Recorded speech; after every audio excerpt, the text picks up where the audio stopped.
अपने इस मन पापी इस दुष्ट को रोकना है, भक्ति मार्ग में लगाए रखना है। और भक्ति की कमाई से ही ये हमारे काबू आओगा।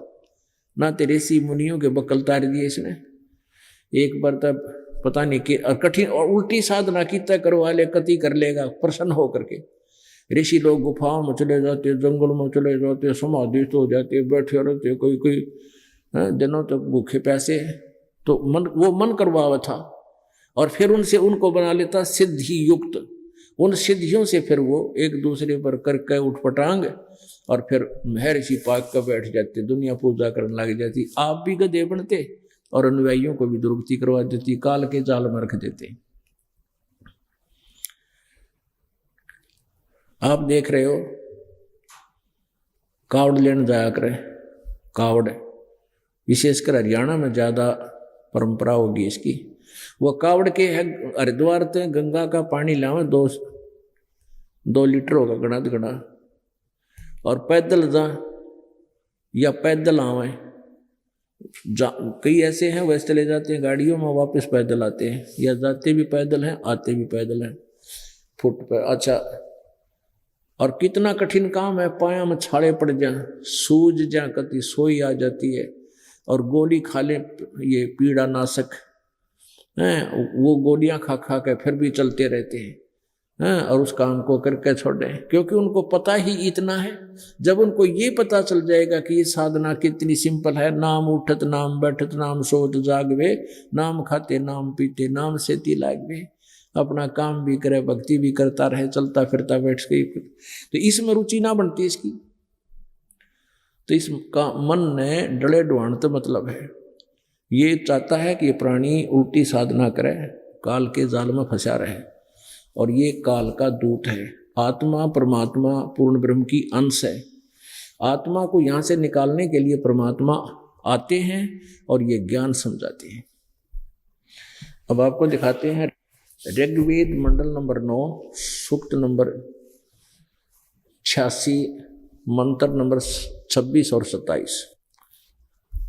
ये 9 और 10 मंडल अनुवादित है, इसमें इकट्ठा ही जल्द है। ये कहाँ से प्रकाशित है? सार्वदेशिक आर्य प्रतिनिधि सभा, महर्षि सिद्धांत भवन, रामलीला मैदान, नई दिल्ली। मुद्रक है Prince of set printers, 1510 Pataudi house, Daryaganj, नई दिल्ली। महर्षि दान सरस्वती कृत इसका अनुवाद, बाकी ये किसी और ने किया है। ये तो इसलिए लिख देते थे इसका नाम कि इसके नाम पर ये बिक जाया करते, बेचा करते ये लोग। ये जो यहाँ पर इन्होंने अनुवादक गलत लिखा है, क्योंकि महर्षि दानंद जी ने एक यजुर्वेद पूरा, ऋग्वेद का केवल मंडल 1 से लेकर 6 तक अनुवाद किया था, फिर इनकी मृत्यु हो गई थी। अब उसके बाद ऋग्वेद के मंडल नंबर 7 से लेकर 9-10 तक किसी और ने अनुवाद किया, और उसने बहुत कुछ ठीक किया है। और दयानंद ने तो बट्ठा बैठा रखा था अनुवाद का भी, एंड बैंड बिरनी के हे मनुष्य हे लोगो, मनुष्य और लोग कहीं 2 हो जाते हैं।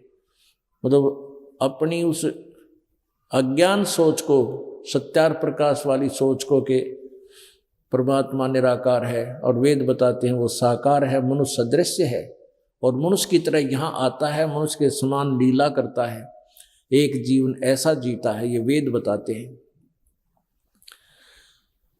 तो इसलिए उसका उद्देश्य अपने उस अज्ञान को ही वेदों में सिद्ध करने के लिए अनुवादों को गलत किया। लेकिन ये कुछ मालिक की दया थी, वो थोड़ा जल्दी मर गया, न तो सारा नाश करके जा अनुवाद का। इब दास कोई अनुवाद करके आपने दिखावे तो आप कति नहीं मान, आप तो मान लो, लेकिन वो नकली ना मानने दो। न्यों कह रामपाल शिक्षित को ना, संस्कृत ना जानता, ये के जाने वेदों के अनुवाद गलत करे हैं, तो आपका भी बात गड़बड़ी में रह जाती। तो परमात्मा ने इन संस्कृत के जानने वालों से ही कुछ सद्बुद्धि दे कर एकादी पुण्यात्मा को यो ठीक सा अनुवाद करवा दिया। और जब आपको ये यकीन हो जाएगा कि ये जो इतना ठीक है, तो जो संत जी गुरु जी बताएंगे वो सारा ही सच्चा पाओगा। क्योंकि ये जो अनुवाद आपको दिखाए तो बहुत बाद में दिखा रहा है दास, पहले वर्बली बताया करता था, 10 वर्ष से लगातार बताता आ रहा था कि परमात्मा, और वो कबीर परमेश्वर ने 600 वर्ष पहले ही बता रखा था। जिनको परमात्मा का साक्षात्कार हुआ, परमात्मा प्राप्ति हुई, उन महापुरुषों ने अपनी अमृतवाणी में यही प्रमाण दिया हुआ था जो आज इसको वेद प्रमाणित कर रहे हैं। तो इससे हम परमात्मा को पहचान जाएंगे। बस इतना, और भगवान को पहचाने पाछे उसमें रुचि होगी। एक लाल होता है, एक मेरे ख्याल में 250 ग्राम का एक कंचा सा होता है वो, और जब उसको किसी अनजान व्यक्ति ने कहा कि 2 करोड़ रुपया का, कोई ना छुआ, उसने पटक एक लोहे। और जब ये विश्वास हो जाएगा सचमुच 2 का कोई तो 10 करोड़ का है, तो पट भीतर लीजिए में डालेंगे उसने तुरंत इसमें कि देखो और देख ले। तो ये दास आपको ये पहचान कराना चाहता है कि कबीर इज गॉड, और ये वो परमात्मा जो बनारस में आपने कि एक दुल्हा सा दिखा था, ये मालिक थे, पूर्ण परमात्मा थे। इसकी महिमा वेदों में लिखी हुई है कि वो परमात्मा ऐसे आता है, ऐसे लीला करता है। यहाँ देखिए वो सह शरीर आते हैं। ये ऋग्वेद मंडल नंबर आपको दिखा रहे हैं, ये अभी दिखा, ये कहाँ से प्रकाशित है। सार्वदेशिक आर्य प्रतिनिधि सभा, महर्षि सिद्धांत भवन, रामलीला मैदान, नई दिल्ली 2 से। ये इनके फैक्स और फोन नंबर हैं। यहाँ इन्होंने गलत लिखा है कि इसका भाषा भाषी, आर्य भाषा भाषी, यानी अनुवाद महर्षि सिद्धांत सरस्वती नहीं किया इन दोनों का, ये किसी और ने किया है। फिर भी देखो,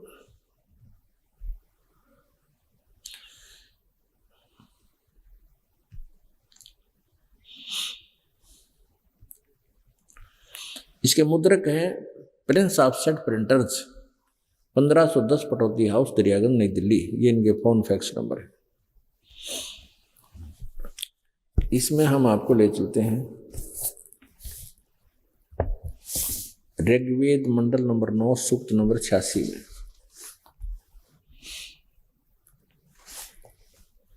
और 26 मंत्र ये क्या बताता है कि यज्ञ करने वाले यजमानों के लिए परमात्मा, यज्ञ माने धार्मिक अनुष्ठान, शास्त्र अनुकूल करने वाले यजमान माने भक्तों के लिए परमात्मा सब रास्तों को सुगम करता हुआ उनके विघ्नों का मर्दन करता है, उनके संकटों का नाश कर देता है और उनको पवित्र करता हुआ और अपने रूप को, यानी साकार है ना भगवान, इनके शब्दों में अपने रूप को सरल करता हुआ वह कांति में परमात्मा सर्वज्ञ लिखा। कवि, हम इसको कबीर देव, वो कबीर देव विद्युत के समान यानी बिजली की तरह क्रीड़ा करता हुआ वर्णीय पुरुषों को यानी श्रेष्ठ आत्माओं को प्राप्त होता है, मिलता है। अपुण्य आत्माओं ये स्पष्ट हुआ कि वो परमात्मा जो सत साधना करते हैं उनके रास्तों को सुगम करता है, उनकी बाधाओं को टालता है और उन पर आने वाले संकटों का निवारण करता है। वो परमात्मा कबीर देव है। वो कबीर देव, जैसे कवि, अब कबीर देव, हम इसको कबीर देव माने परमेश्वर, और हम कबीर जैसे संस्कृत में क्यों कबीर है, कबीर देव है। जैसे ऋग्वेद मंडल नंबर 9 और सूक्त नंबर 20 का मंत्र नंबर 1 में कबीर देव लिखा, ये देखिएगा।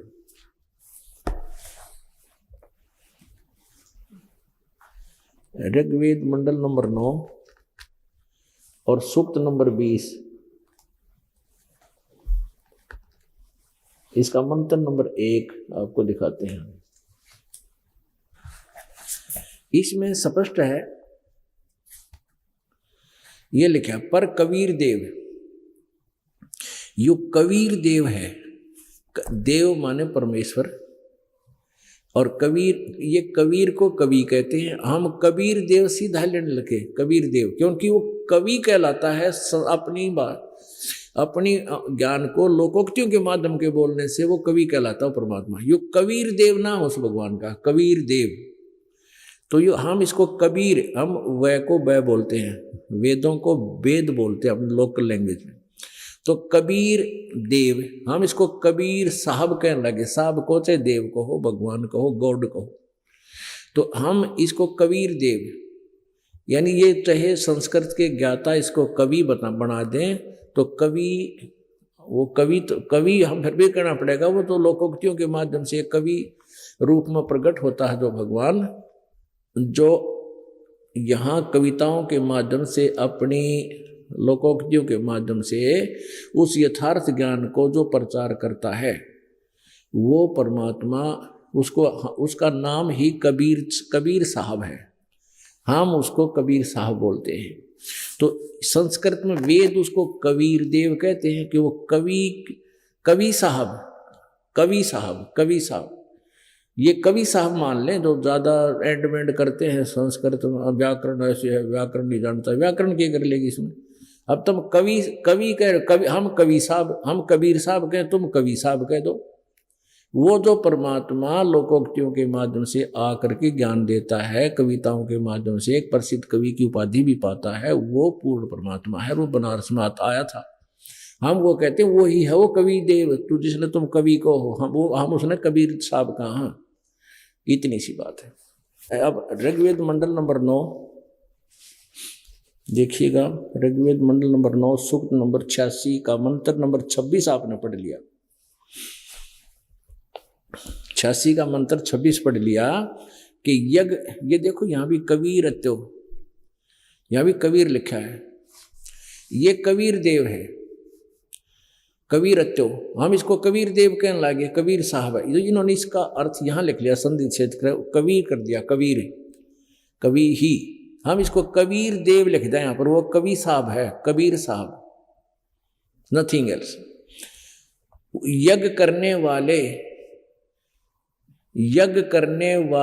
यानी धार्मिक अनुष्ठान करने वाले यजमान माने भक्तों के लिए परमात्मा सब रास्तों को सुगम करता हुआ, यानी उनके सब दुखों का, उनके रास्ते खोल देता है भक्ति के, उनके विघ्नों को यानी संकटों को मर्दन करता है, सत्साधना करते हैं उनकी, और उनको पवित्र करता हुआ, और अपने रूप को, परमात्मा साकार है, अपने रूप को, क्योंकि सतलोक में उसका रूप बहुत तेजों में है, एक रूप में करोड़ सूर्य करोड़ चंद्रमा मिला दी, इतना तेज है उनका, लेकिन उसको हल्का तेज पुंज का बनाकर, तेज पुंज अलग से रूप बनाकर, हल्का रूप बनाकर अपने रूप को सरल करता हुआ, यानी हल्का तेज पुंज का रूप बनाकर वह कांति में परमात्मा, वह कबीर देव, कबीर यो कवि लिखे ना, हम इसको कबीर देव कहें, वो कबीर देव विद्युत के समान क्रीड़ा करता हुआ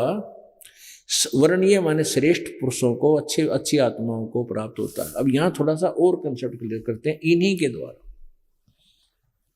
जैसे कहीं पर यजुर्वेद की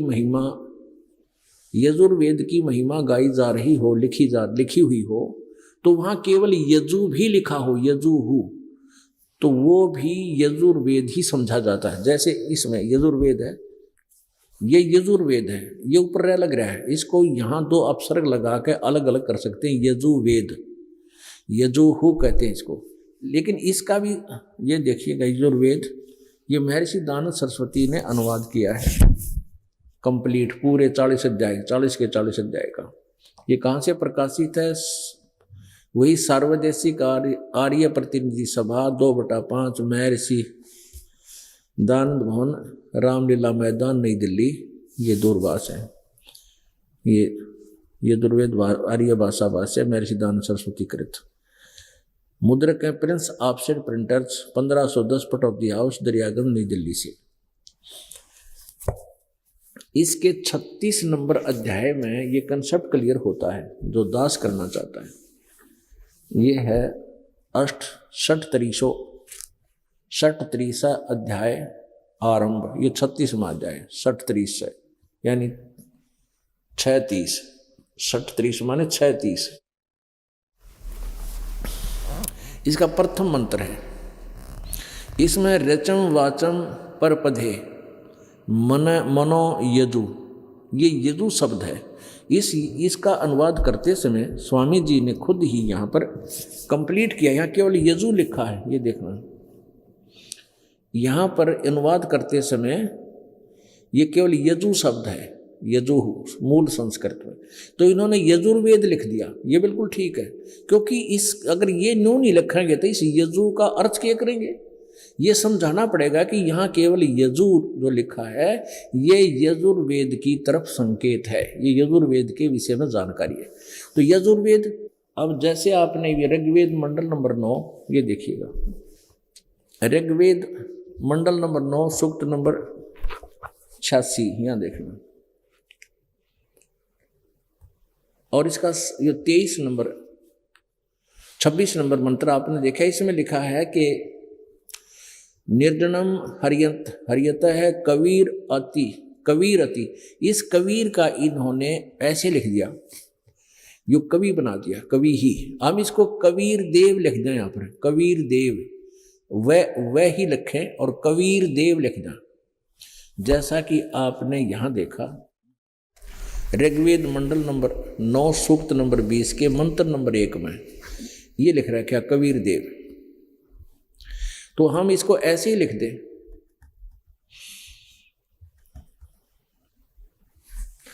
ये कबीर देव है। हम इसको यहां भी इन्होंने इसको कवि को 2 भागों बांट दिया, ये कवि मेधावी कर दिया, वह परमात्मा कवि का अर्थ कर दिया मेधावी है। कोई बात है, कवि का अर्थ मेधावी होया करे, वो परमात्मा कबीर देव है, यो कबीर देव, ये लिखना चाहिए था, वह कबीर देव है। इसमें तो स्पष्ट लिखा है, अगर केवल कवि शब्द भी है जैसे इसमें है ऋग्वेद मंडल नंबर 9 सूक्त 86 के मंत्र 26 में, वह कबीर अतो, तो इन्होंने इसको अकेला सिंगल कबीर कर दिया और अतो यू नारा कर दिया, अतो। तो यहां हम लिखते हैं वह कबीर देव है। अब देखना, यज्ञ करने वाले यानी धार्मिक अनुष्ठान करने वाले भक्तों के लिए, यजमानों माने भक्तों के लिए परमात्मा सब रास्तों को सुगम करता हुआ उनके विघ्नों को मर्दन करता है, सारे संकट निवारण कर देता है, न खत्म कर देता है, और उनको पवित्र करता हुआ और अपने रूप को सरल करता हुआ वह कांति में परमात्मा कबीर देव।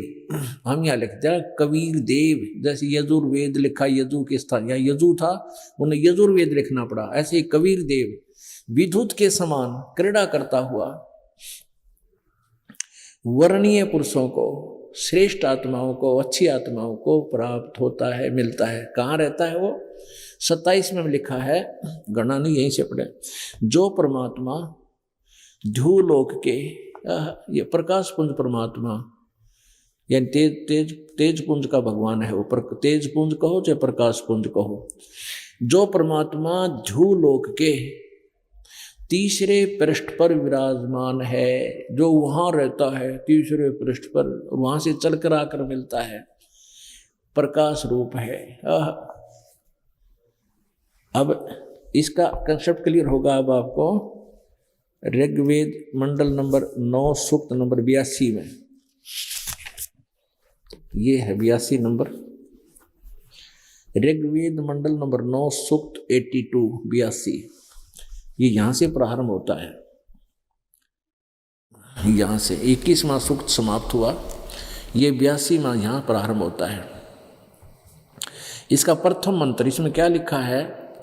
जो सर्वोत्पादक प्रभु, सबका उत्पन्न करने वाला परमात्मा, प्रकाश रूप यानी तेजों में श्रेय युक्त है, सद्गुणों की वृष्टि करने वाला, पापों का हरण करने वाला, वह राजेव